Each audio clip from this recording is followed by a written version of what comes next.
So what we're going to be doing in this video is we're going to be trying to replicate the Morrison Formation and make an ecosystem out of it. So the Morrison Formation was a formation which now resides in current day North America, and it was around the Jurassic time. Contains many famous species such as Allosaurus and Stegosaurus. So we'll be trying to recreate it. In this episode or video, we're going to be making the terrain and hopefully talking about how this ecosystem is going to work. So yeah, that's what we're going to do. Let's get started now. So what you're looking at right here, this is a species list I've made myself of species that lived in the Morrison Formation that we're going to use. So most of these are their original species, like Allosaurus is itself, so Stegosaurus. There is one substitute I had to make, however, and this was Proceratosaurus filling in the spot of Ornitholestes. Well, I just thought this would fit well since they look quite similar, they're both quite small, and I feel like if it was just Allosaurus and Ceratosaurus, it just wouldn't be very realistic. Only two large theropod predators, it just wouldn't be great. So I've put in Proceratosaurus to fill in the spot of Ornitholestes. But I've also put the amounts of dinosaurs of these species and how their groups will work. So for Allosaurus, we'll have 8 in total, 4 packs of 2. It's the same with Ceratosaurus, 4 packs of 2 and 8 in total again. Now for the herbivores, they're in quite large herds. So Stegosaurus is in herds of 18. I may change that later depending on how much space I realize there is. Patasaurus, 3 herds of 15. Diplodocus, 3 herds of 13. Brachiosaurus, 3 herds of 12. And Dryosaurus, 5 herds of 15. So I think Dryosaurus definitely needs large groups because considering how small they are and defenseless they are, like Stegosaurus at least has its Dagomizer to defend itself, and the sauropods have their size to their advantage. Dryosaurus doesn't have much other than just speed, so they do rely on safety in numbers.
So now we have a pie chart of all the different species that I'm going to be including in this ecosystem.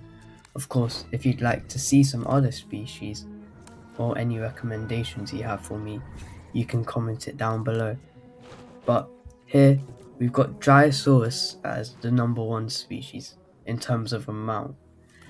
And my reasoning, and I think it's it, it makes sense, is that it's an easy target. It's defenseless pretty much. All it can do is run away. So it's easy prey for, say, the Allosaurus, Ceratosaurus, and Ornitholestes. So they'll have the largest amount to sort of compensate for that. Next is the Stegosaurus.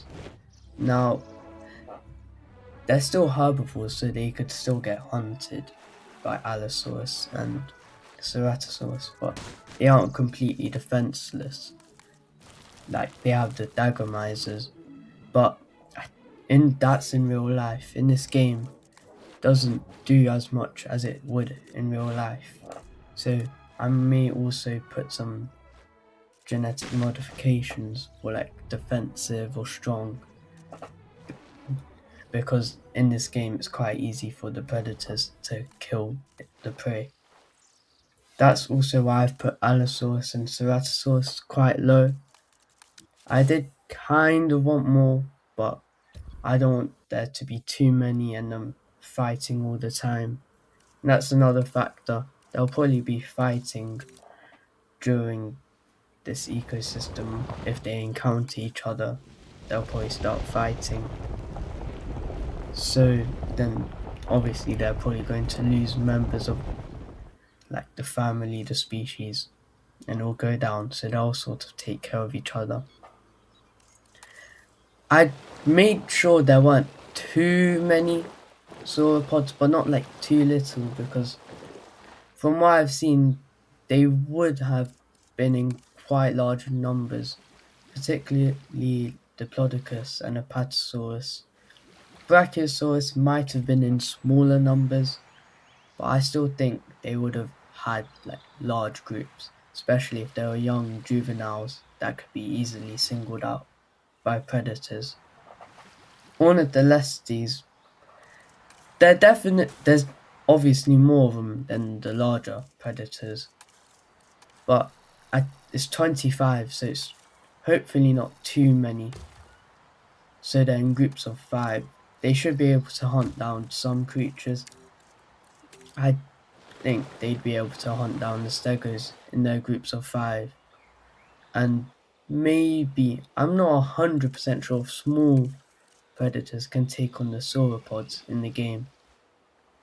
But if they can, then there could be the chance that they manage to do that and take them down. So obviously Allosaurus will be at the top. Then it would probably be Ceratosaurus, and then Ornitholestes, which is Proceratosaurus, because they're smaller. Although they are pack hunters, so they could pose a bit of a problem to the larger predators, potentially hunt them in packs and take them down, because that is not something that doesn't happen at all in this game. Obviously, they'd probably lose a few of their species, but they could still definitely take down a much larger dinosaur together.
this is what we've made so far for this ecosystem, for this Morrison Formation. A mountain here, quite a lot of forest, a large river network. So yeah, hopefully we're going to start adding our species to this and start getting this more realistic and like the real Morrison Formation and what it would have been like when it was, you know, in the Jurassic. So thank you for watching. If you enjoyed it, please like and subscribe because it helps out so much. But thank you for watching. Bye bye.